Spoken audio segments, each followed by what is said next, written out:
박현우 기장이라고 하는 분이 있습니다. 이분은 육군 3사관 학교를 졸업하고 나서 육군 항공본부 소속의 비행사로서 헬리콥터를 오랫동안 조정하다가 이제 제대를 하고 나서 또 민간 조종사가 되어서 오랫동안 40년의 비행 경력을 가지고 있었던 그런 분입니다. 2022년 울진에 당시로서는 역대 최악의 산불이다라고 했었던 그 현장에도 투입이 되어서 진화하는 임무를 잘 수행했고 나중에 이 일 때문에 국가 표창까지 받은 그런 분입니다.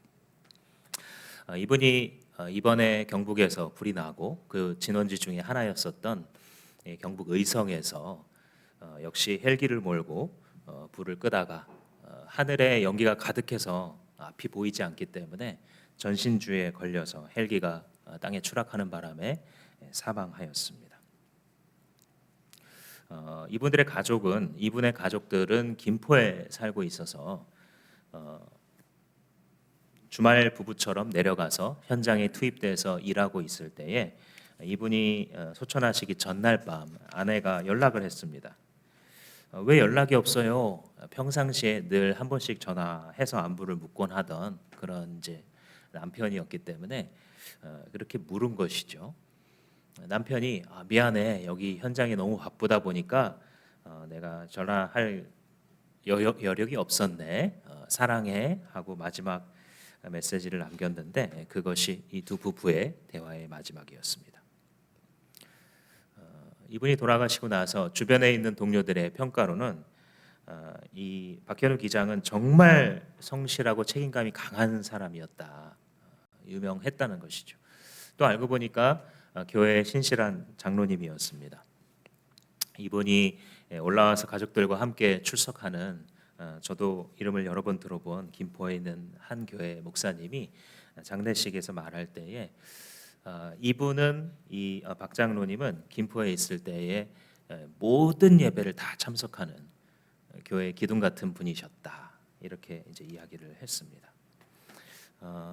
하나님의 사람이지만 자기에게 주어진 세상에서의 일, 그 임무를 열심히 다 하다가 이렇게 마지막을 맞으신 거죠. 인간적으로 볼 때는 참 안타깝기만 합니다. 이런 분이 조금 더 오래 남으셔서 함께 하셨더라면 어떨까, 이런 생각을 하죠. 비극이고 비참한 일이다라고 생각할 수 있습니다. 그런데 다른 한편으로 보자면 그의 마지막 순간이 다른 사람을 위해서 자기의 임무를 다하려다가 한 가장 아름다운, 우리가 인간으로 태어나서 맞을 수 있는 가장 아름다운 마지막 중에 하나가 아닐까 생각하게 됩니다. 이 경북의 산불로 30명 정도가 결국은 죽었다라고 하는데 비슷한 규모로 사람이 죽었던 사건이 제가 설교를 준비하면서 생각이 났습니다.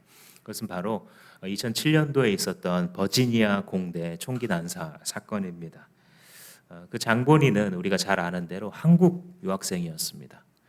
조승희라고 하는 학생이 주변에서 자기를 무시한다라고 생각하고 거기에 앙심을 품고 총을 가지고 들어가서 교수들과 학생들을 포함해서 32명을 난사해서 죽였고, 지금까지도 미국의 학교 총기 난사 그 많은 사건들 중에서도 최악의 사건으로, 가장 많은 인명이 희생된 학교 총기 난사 사건으로 기록이 되어 있습니다. 그렇게 많은 사람들의 생명을 가볍게 여기고 살해한 뒤에 역시 자신의 목숨까지도 끊었습니다. 생명을 정말 어떻게 저렇게까지 짓밟고 쉽게 생각할 수 있을까? 많은 사람들이 전 세계적으로 지탄을 했지만 이 사람이 결국 왜 그랬을까 생각을 해보면 복수하고 싶었던 것이죠. 자기를 무시한다고 생각하고 자기를 취급해주지 않는 사람들에게 복수하는 것에 목숨을 걸었던 사람입니다. 이 두 가지 일을 생각할 때 이런 질문이 떠올라요. 사람은 무엇을 위해서 살아야 할까? 사람이 목숨 걸 만한, 정말로 목숨 걸 만한 가치 있는 일이란 무엇이고 우리는 어떻게 그런 인생을 살아갈 수 있을까라는 질문입니다. 왜냐하면 우리는 꽤나 자주 사소한 일에 목숨을 걸고 살아가는 것 같아요. 사실 오늘 이 주인공으로 등장하고 있는 바울도 잘못된 일에 목숨을 한때 걸었던 사람이죠. 다른 예수 믿는 사람들을 핍박하기 위해서 그들의 생명을 짓밟는 것을 조금도 아깝게 여기지 않고 생명을 경시했던 이런 사람이고, 교회를 정말로 어지럽혔던 사람인데, 지금 이 자리에서 180도 달라진 모습으로 우리에게 자기의 목소리를 들려주고 있습니다. 내가 달려갈 길, 곧 주 예수께 받은 사명을 마치려 하는 일에는 나의 목숨을 조금 더 귀한 것으로, 조금 더 아까운 것으로 여기지 않습니다. 이 말은 정리해서 보자면 생명을 걸 만한 일이 있다는 거예요. 자기의 인생에 있어서 목숨을 아깝지 않고 투자할 만큼의 일이 있고, 나는 그 일을 위하여 살아가고 있다라고 하는 한 사람의 인생의 선언입니다. 내가 달려갈 길이라고 써져 있는 이 단어는, 달려갈 길이라는 단어가 헬라어로 말하자면 드로모스라고 하는 단어입니다. 드로모스는 어떤 코스, 그러니까 달리기 경주에서 지나쳐 가야 되는 어떤 하나의 경주 코스를 말하기도 하고, 경주 자체를 말하기도 하는, 그래서 파생적으로는 한 사람의 인생 여정을 지칭할 때도 쓰는 그런 단어가 바로 드로모스라는 단어입니다. 이 달려갈 길, 드로모스라고 하는 이 단어 속에서 우리는 두 가지 정도의 뜻을 취할 수 있습니다. 사도 바울의 삶에 비추어 볼 때 달려갈 길이라고 말하는 것에서 우리가 무엇을 배울 수 있는가? 첫 번째는 내가 달려갈 목표가 있다, 이런 뜻이 됩니다. 달려갈 길이라고 하는 것은 달리기 경주에서는요, 그 목표가 분명하게 설정되어 있는데 그것은 바로 결승선입니다. 결승선을 생각하고 달려가게 되어 있죠. 이 달리기가 고대 그리스에서 아주 중요하게 취급을 받았었는데, 기록에 따르자면 주전 760년경까지도 거슬러 올라갑니다. 고대 사회에서 달리기를 할 수 있는 것은 용사에게 필수로 요구되는, 한 사람의 남성으로서 꼭 있어야 되는 능력 중에 하나로 취급이 됐고, 그래서 당시에 열렸던 올림피아드, 오늘날의 올림픽이죠. 거기서는 굉장히 다양한 종류의 길이와 이 달리기 경주가 있었다라고 해요. 스포츠 중에 아주 중요하게 취급을 받았던 것이 달리기라고 하죠. 그래서 180m 경기, 약 한 200m 경기가 되겠죠. 그리고 그 두 배가 되는 400m 가량의 달리기 경주, 그리고 5km짜리 경주, 10km짜리 경주, 이렇게 계속해서 여러 가지 코스가 있었다라고 합니다. 그리고 이걸 이제 준비하고 실제 달리는 과정은 매우 힘들지만, 한번 이 달리기 경주에서 승자가 되고 나면 아주 부유해질 수 있는 기회였기 때문에 많은 사람들이 이거를 준비하기 위해 혹독한 훈련을 받았다고 하죠. 그래서 그 고대 그리스인들이 당시에 달리기를 어떻게 잘할 수 있는가에 대한 훈련 프로그램도 있고, 심지어는 개인 트레이너를 두는 경우도 많았다는 거죠. 그래서 당시 사람들에게 이게 어떤 의미가 있는지 한 이 역사학자가 이렇게 기록을 했습니다. 올림피아드 대회는 승자의 이름을 따라 명명되었고, 역사의 연대 기록 자체가 이 대회 시기에 의해 구분되었으므로 승자는 가장 순수한 형태의 불멸을 얻은 사람이다. 그 이름이 계속 기억되고 사람들의 마음속에 기억이 되기 때문이죠. 그러니까 이렇게 열심히 힘들지만 그 목표를 향해서 달려갈 때 그들의 눈앞에 있는 마지막 목표는 뭐냐면 결승선이에요. 중간에 있는 어떤 반환 지점이라든지 아니면 쉽게 내려가는 내리막길이 그들의 목표가 아닙니다. 그들의 목표는 결승선이에요. 거기를 누가 먼저 들어가느냐, 이것이 그들에게 있는 분명한 목표였던 것이죠. 우리에게 한번 적용을 해보자면, 나는 과연 어떤 경주를 가지고 있는가? 나에게 있는 드로모스는 무엇인가? 나의 인생은 어디를 향해서 가야 한다고 나는 규정하고 있는가? 세상 사람들도 이 세상의 목표는 무엇이다 라고 말하는데, 내가 말하는, 그리고 내가 믿는 바 나의 결승선, 나의 경주는 무엇인가? 그렇죠? 사실 예수 믿는 사람들은 예수님이 정해주셨어요. 그리스도인들의 경주의 목표는 사명이라고 부릅니다. 예수님이 이걸 정해주셨어요. 우리는 주님의 부르심을 따라서 이것을 주셨기 때문에 사명을 따라서 뛰어야 됩니다. 왜냐하면 달리기 경주를 할 때에 다른 코스에 가서 아무리 열심히 뛰어도 소용이 없는 것처럼, 우리가 이제 그리스도 안에 정말로 들어왔다라고 한다면 그리스도의 경기장에서 그리스도가 설정해 준 결승 지점을 향해서 뛸 때 그것이 의미 있는 것이에요. 그리스도의 경기장 바깥에서 아무리 목숨을 걸고 아무리 땀을 흘려서 남들보다 두세 배를 노력한다 할지라도 그 경주는 의미가 없는 것이에요. 그것이 그리스도인이죠. 그래서 그리스도인들은 사명 주신 예수 그리스도가 나에게 허락하신 그 경주를 달려가는 목표를 가지고 있습니다. 그리고 그 사명이라는 것은 결국은 영혼을 구하는 거예요. 이걸 주님은 너무 분명하게 말씀하셨어요. 구약 성경에서부터 사람을 구원하고자 하는, 하나님이 세상을 이처럼 사랑하사 어떤 일까지 했는지에 대해서 모호하게 놔두지 않으셨습니다. 하나님께서 가지고 계신 목표, 우리에게 주신 인생의 사명이라는 것은 사람 구하는 거예요. 사람 구하는 겁니다. 이 복음 전도의 사명을 생각할 때 보통 전도라는 것은 좀 특별한 분들만 하는 건가 보다 이렇게 생각하기가 쉽습니다. 사명? 그거는 이 목사님들이 가지고 있는 거 아닌가? 이렇게 생각하기가 쉬워서 성경의 예를 몇 가지 좀 들어볼 필요가 있습니다. 예수님께서 죽으시고 부활하시고 승천하시기 전에 복음서 끝에도 그렇고 또 사도행전 초장에도 사명에 대해서, 비전에 대해서 많은 말씀을 하셨어요. 그 중에 이제 대표적인 게 사도행전 1장 8절 말씀이죠. 오직 성령이 너에게 임하시게 될 텐데 그 성령이 임하시게 되면 너희가 권능을 받게 될 것이다.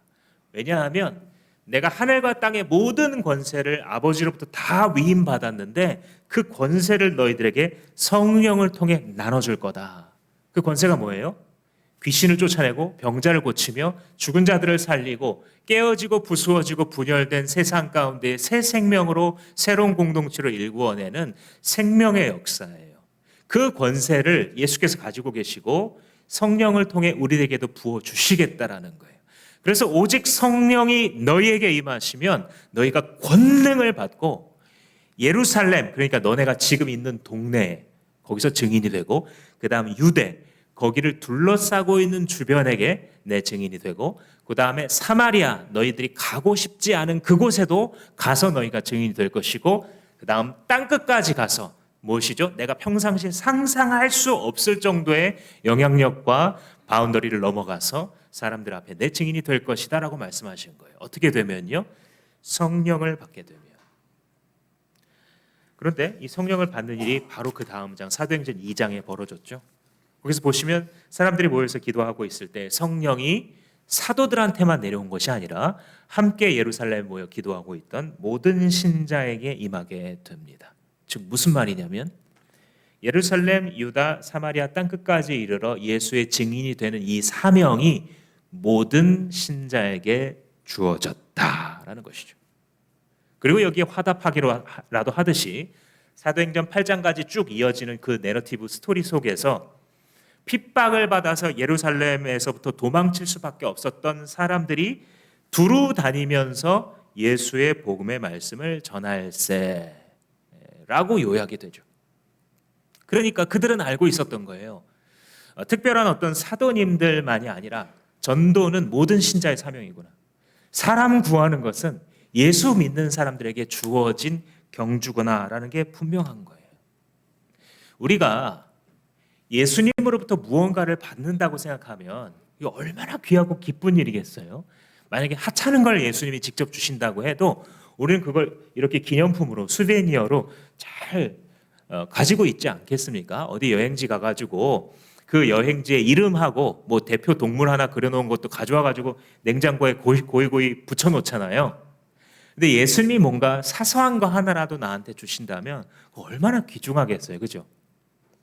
근데 실제로 이루어졌어요. 예수님이 주셨어요. 사명을 주셨어요. 하찮은 것도 아니에요. 가장 고귀한 것을 나같이 보잘것없는 사람에게도 성령으로 주신 거예요. 언제? 내가 예수 믿고 성령 세례를 받아 예수 그리스도를 확신하고 받아들였을 때, 예수님을 영접했을 때 이미 사명도 선물로 나에게 주신 것입니다. 이게 이제 왜 중요하냐면 삶이 맥이 빠진 것 같을 때 스스로를 진단할 수 있어야 되는데 왜 맥 빠지고 삶에 의미가 없고 자꾸 지치는가? 사명을 잃어서 그렇습니다. 아까 그리스도인의 경주라고 했잖아요. 달려갈 길이 사라진 거예요.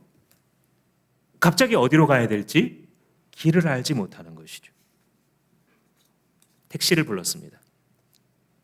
기사가 묻습니다. 어디로 갈까요? 대답합니다. 아무 데나 가주세요. 택시기사가 이 말을 듣고 얼마나 황당하고 맥이 빠지겠어요.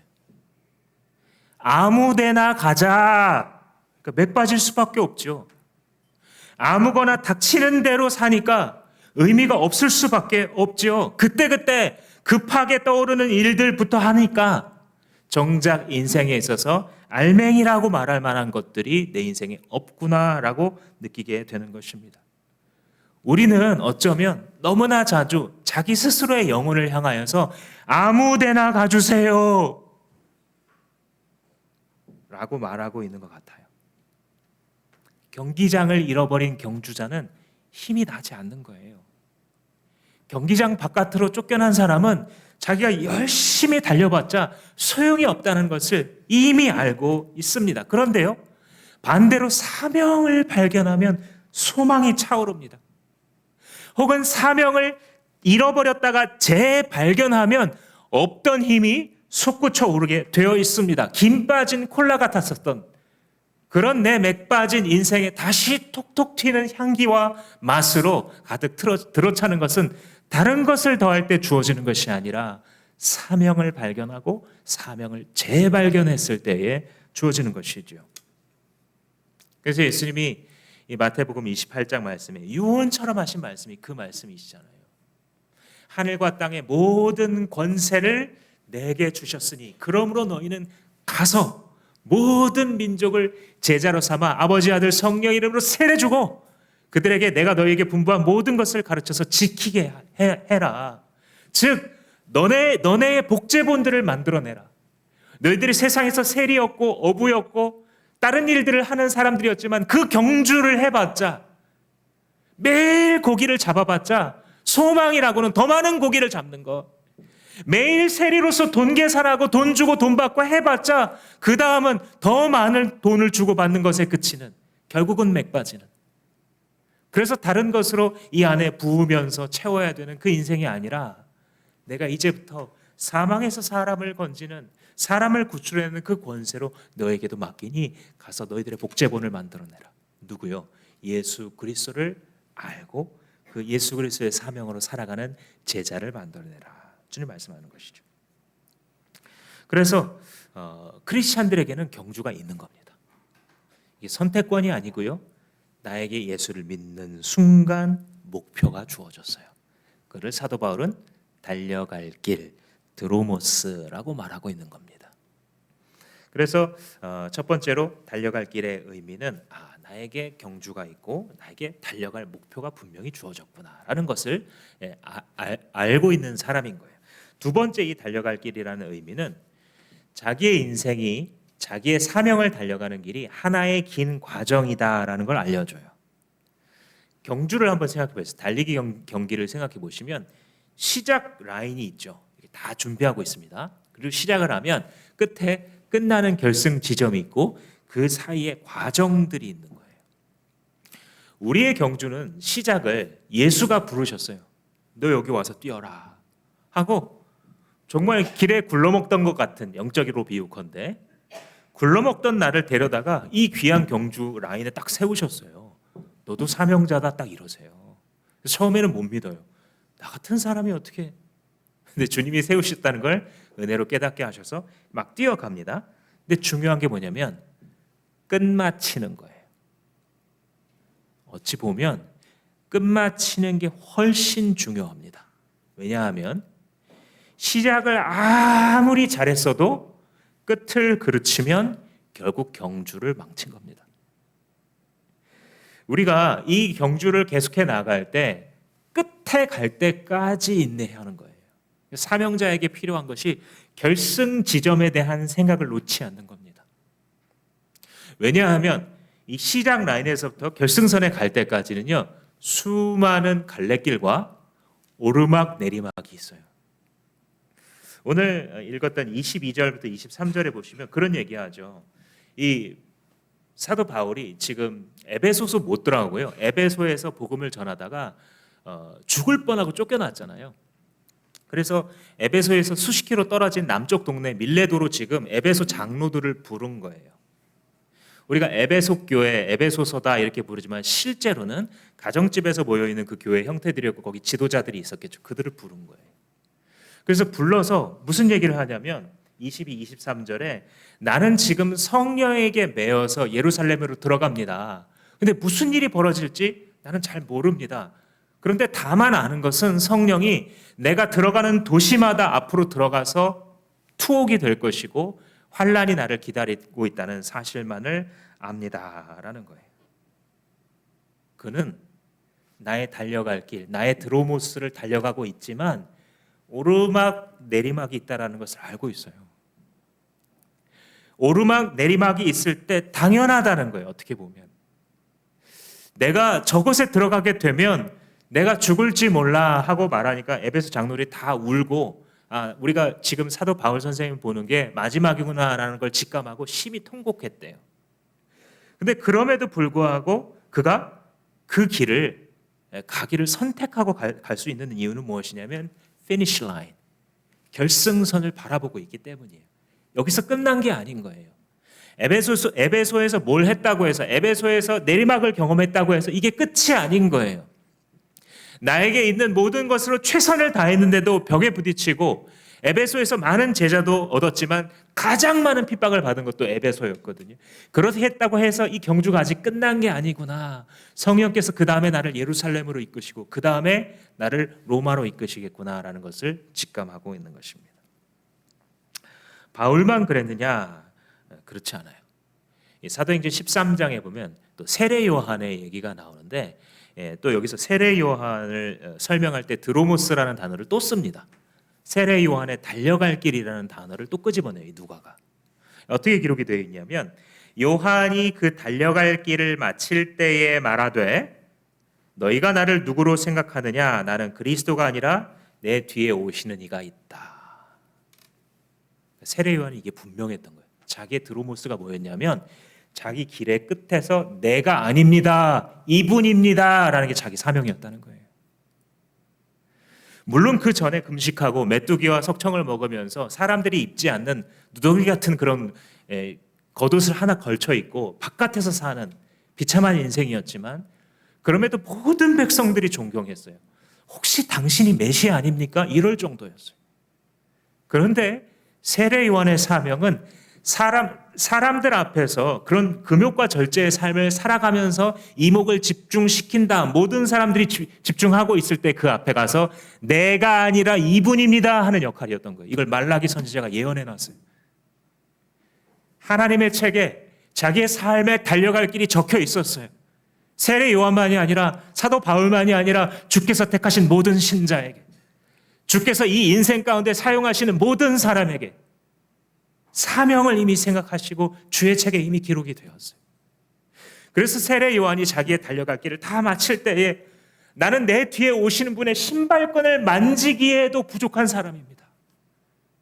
나는 물로 세례를 주지만 이분은 여러분들의 영혼을 구원하시는 성령으로 불로 여러분들을 세례 주실 분이시기 때문입니다.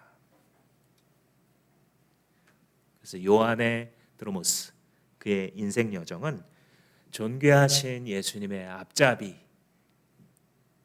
귀하신 예수님의 바람잡이 역할을 하는 것이었고 그 역할을 끝까지 하고 목배임을 당했죠. 바울 선생님이 다른 곳에서 또 달려갈 길이라는 단어를 또 끄집어내는 대목인데 그게 디모데 후서에 나와 있어요. 우리가 잘 아는 것처럼 디모데 전후서는 정말 신실하지만 나이가 어렸던 신참 목회자가 교회에서 자꾸 무시를 당하기도 하고 막 그러는 거예요. 그랬을 때 어떻게 하나님의 사람으로서 또 하나님이 부르신 지도자로서 그 양들을 목양해야 될지에 대해서 두 번이나 편지를 쓰게 됩니다. 정말 사랑하는 제자였던 것이죠. 그래서 이제 디모데에게 편지를 쓰는 와중에 디모데후서 4장을 기록하면서 어떤 말을 하냐면 내가 전제와 같이 부어졌다 이런 말을 해요. 전제라는 거는 그 모세오경의 그 제사를 드릴 때에 번소, 화제, 건 5가지 종류의 그 불로 드리는 제사가 있는데 제사가 5가지가 있는데 그 제물 위에 때로 포도주 같은 것을 부을 때가 있어요. 그래서 제물을 태우기 전에 특별한 경우에 한 1리터 정도의 이 포도주를 들고 가지고 그 위에 먼저 부어 버립니다. 그러니까 사도 바울이 디모데후서를 쓸 때쯤에는요 자기의 마지막이 가까웠다는 걸 알고 있는 거예요. 지금 이 사도행전 20장 기록되는 20장이 묘사하는 이 시점은요 예수님 오시고 나서 약 AD 54년경이 됩니다.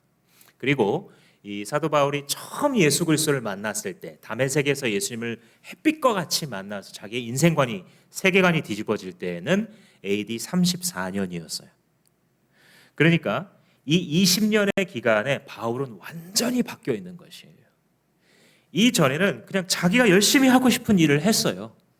그런데 그 이후로는 그 20년간의 삶은 주님 앞에 무엇이라고요? 전제와 같이 부어지는 삶을 살았다고. 그리고 이 사도행전 20장의 시점 이후로 약 13년을 더 사십니다. 그래서 이 디모데 후서를 쓰는 시점이 언제냐면 돌아가시기 1년 전이에요. 로마에 가서 2차로 투옥이 됐는데 그리고 나서 그 이듬해에 이 참수형을 당해서 사도 바울이 돌아가시게 되는데 그걸 직감한 거예요. 그래서 디모데후서 4장을 어떻게 얘기하냐면 디모데야 너는 때가 있든 없든 기회가 되든 안 되든 말씀 전해서 사람 살려야 된다. 전도인의 일을 게을리하지 말아라. 나는 나의 선한 싸움을 싸우고 달려갈 길을 다 마치고 나의 믿음을 지켰다라는 거예요. 무엇입니까? 예수 그리스도를 만나고 20년 동안 그리고 그 뒤로 또 13년 동안 마치 제단 앞에 하나님께 태워드리는 제물처럼 그리고 그 위에 남김없이 쏟아붓는 포도주처럼 자기의 인생이 계속해서 쏟아 부어졌고 이제 마지막에 내 인생이 몇 방울 안 남았구나를 직감하고 있는 거예요. 그래서 그때까지 주님 앞에서 경주를 해왔던 것처럼 내 남은 몇 방울의 인생만큼도 주님께 부어드리겠습니다. 너는 나를 본받으라 라고 말하는 거예요. 사도 바울은 이 말씀을 종종 하셨어요. 내가 이렇게 투옥되고 매맞는 것 외에는 너희들이 다 나 같았으면 좋겠다. 너희가 다 나 본받는 자가 되기를 원하노라 라고 말씀하셨어요. 자기의 후배 디모데가 그랬으면 좋겠는 거예요. 한 사람이라도 더 살리다가 자기의 삶이 전제와 같이 부어지다가 마지막 결승 피니시란에 이를 때까지 그 경주를 멈추지 않았으면 아무리 오르막이 있고 아무리 내리막이 있다 할지라도 그 길을 끝까지 달려갔으면 하는 것이죠.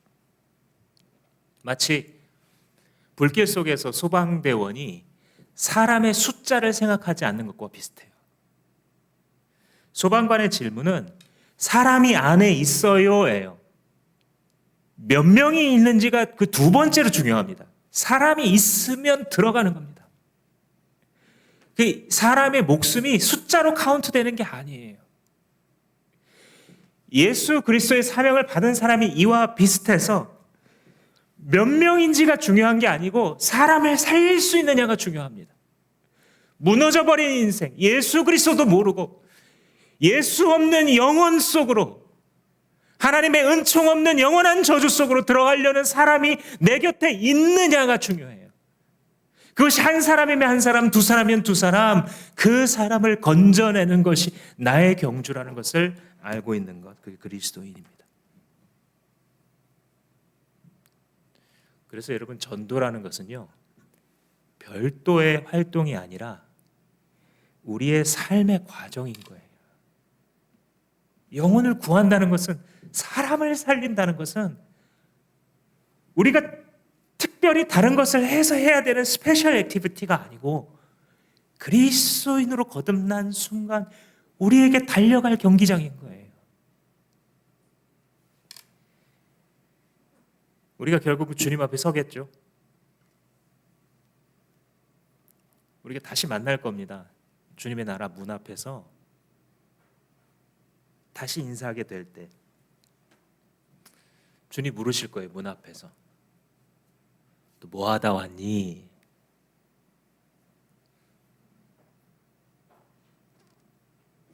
사명을 깨닫고 살았던 사람이 복음 증거하다 왔지요. 사람 살리다 왔지요. 모든 경주자들이 이렇게 대답할 거예요. 똑같이. 근데 서로 다른 대답도 있을 거예요. 어디에 살았는지, 어디에서 사람 살리려고 했는지, 무슨 일을 하면서 그걸 했는지, 각자의 대답들이 다 다를 거예요. 이거에 있어서는. 근데 각자 다른 대답을 그 하는 모든 경주자들이 동일하게 대답하는 거. 주 예수의 복음으로 사람 살리려다가 왔지요. 그리스도인이, 참 그리스도인이 하는 모든 행동은 사명으로 설명될 수 있어야 합니다. 내가 왜 공부하는지, 학생이라고 하면 내가 왜 학점을 따야 되는지, 내가 왜 직장에 들어가야 하는지, 왜 결혼이 나한테 있어서 중요한 것인지 사명으로 설명될 수 있는 사람, 복된 사람입니다. 시간이 지나가면서 나의 겉사람은 날마다 삐그덕 후패해 가지만 그럼에도 불구하고 있는 건강을 붙들려고 노력하는데 왜 노력하는지, 그 몸 건강하게 잘 돌아가게 준비하는 것, 그 뭐 때문인지 사명으로 설명될 수 있는 사람, 그 사람이 복된 사람입니다. 하다못해 쉬는 것도, 경주자가 쉰다면 더 잘 달리려고 쉬는 것인지 쉬는 것이 목적이어서 쉬는 것이 아닌 것처럼, 경주자가 무언가를 반드시 먹어야 된다면 더 잘 달리기 위해서 먹는 것이지 먹는 것 자체를 위하여서 먹는 것이 아닌 것처럼, 우리가 하는 모든 행동을 사명으로 설명할 수만 있다면 그때 가장 행복한 거예요. 예수님의 피가 묻은 사람들은 그래요. 그때 가장 행복해요. 내가 이거 하면서 잘하는 것 같지는 않은데 할 때마다 부끄러운 순간이 너무 많고 실수도 잦고, 근데 이 길이 맞다는 확신, 나 지금 제대로 된 경주장에 들어와 있다는 확신, 그게 그 사람을 살아있게 만드는 것입니다. 반대로 사랑하는 주마음 지체 여러분, 여러분들이 만약에 거듭났는데 지금 하고 있는 행동을 사명으로 설명할 수 없다면 그게 바로 인생을 좀먹고 있는 벌레입니다. 깨달으셔야 합니다. 경기장으로 돌아오셔야 됩니다.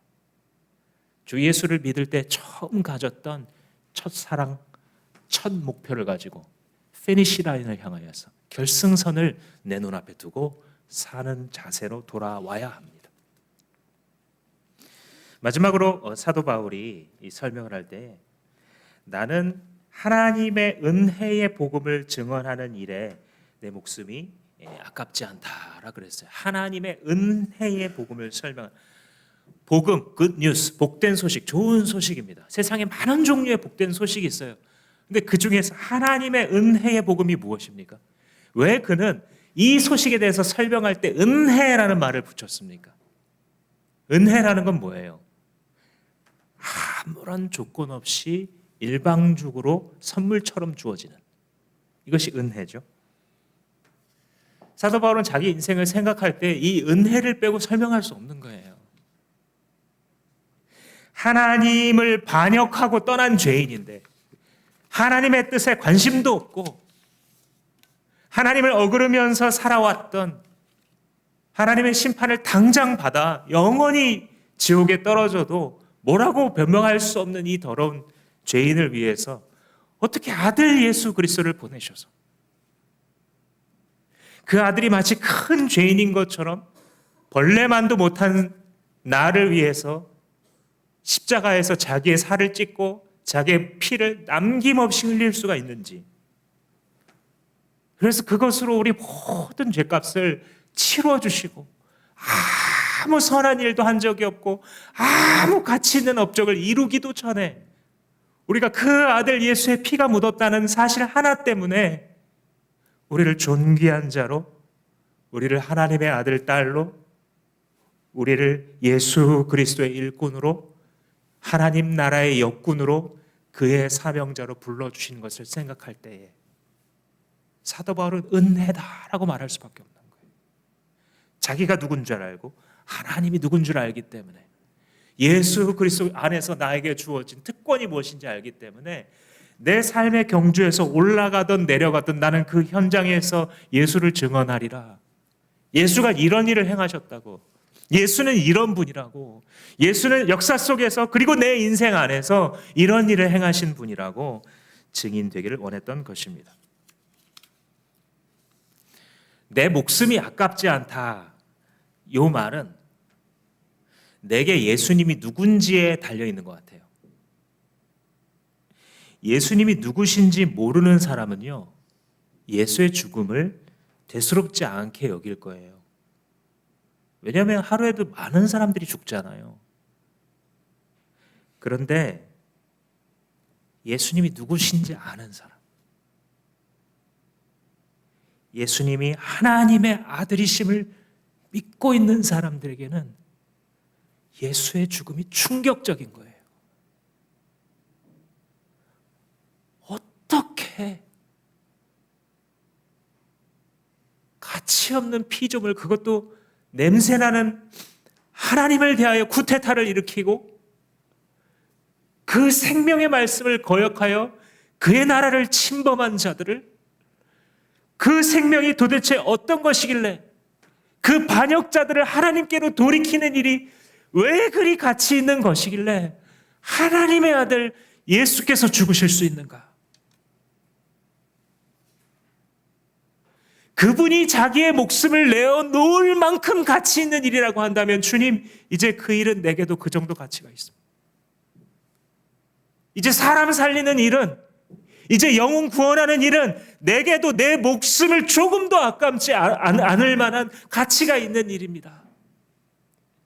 그래서 이 목숨이 아깝지 않다는, 내가 주의 은혜의 복음의 증인되는 일에 있어서 내 생명이 조금도 귀하게 여겨지지 않는다는 이 고백은요, 용감한 투사의 선언이 아니고요, 하나님을 아는 자의 신앙 고백인 거예요. 내가 나를 아는데 어찌하여 우리에게 이런 은혜를 베푸십니까? 그 주 예수를 증언하는 일, 주님께서 목숨을 바쳐서 하신 일이라고 한다면 내 목숨을 드리는 것쯤이야 아깝지 않습니다 라는, 이때나 지금이나 초대 한국교회에 순교했던 수많은 그리스도인들에게나 동일한 고백, 나의 목숨이 끊어진다 해도 나는 이 길을 걸을 것입니다 라고 하는 고백인 것이죠. 이 고백은 주님의 은혜를 깨달은 사람들의 결단이에요. 그분을 예수의 사람들이 두말할 필요 없이 자기의 인생을 받으심직하다라는 고백이 나타나는, 그것이 진짜 교회입니다. 저는 어머니가 두 분이 계십니다. 한 분은 이제 저를 낳아주신 어머님이시고, 또 한 분은 제 생모가 돌아가신 다음 들어오신 새어머니죠.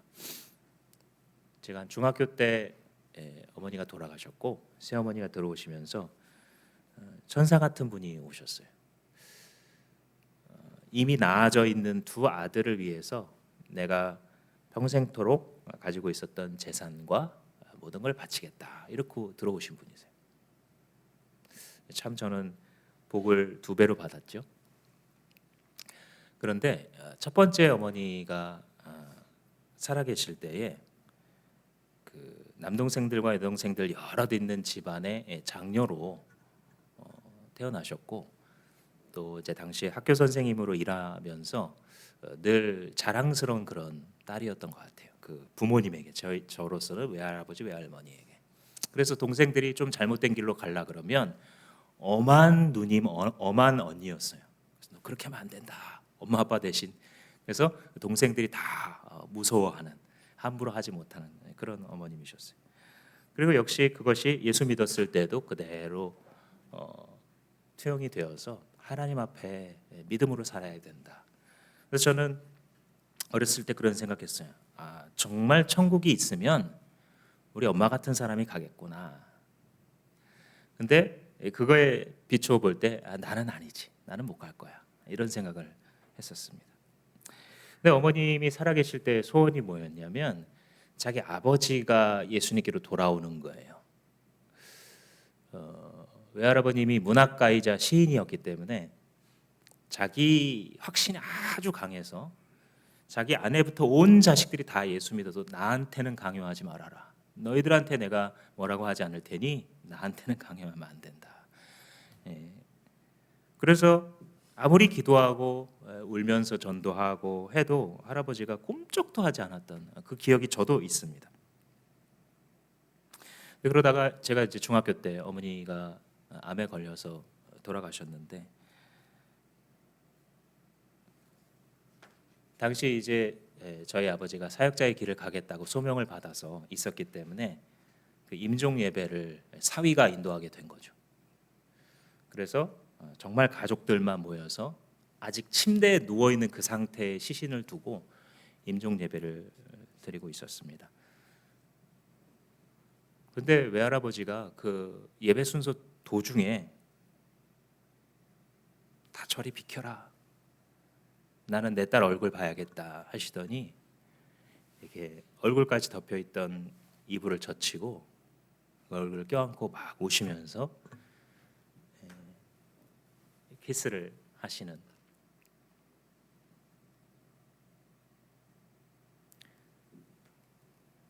그러고 예수 믿으셨습니다. 왠지 모르겠어요. 그 다음에 뭐가 특별한 게 있었던 게 아니고, 어디 굉장히 유명한 부흥사가 오셔서 막 설득을 한 게 아니고, 그냥 그 순간 이후로 예수 믿으셨어요. 외할아버지 살아계실 때 제가 물어보지는 못했습니다만 짐작이 가는 게 있었어요. 내 자랑스러운 딸, 내 사랑하는 딸, 네가 믿는 그게 뭐가 그렇게 귀한 거길래 네가 마지막까지 그걸 원했니? 그게 마음을 쳤던 것 같아요. 사명의 사람들은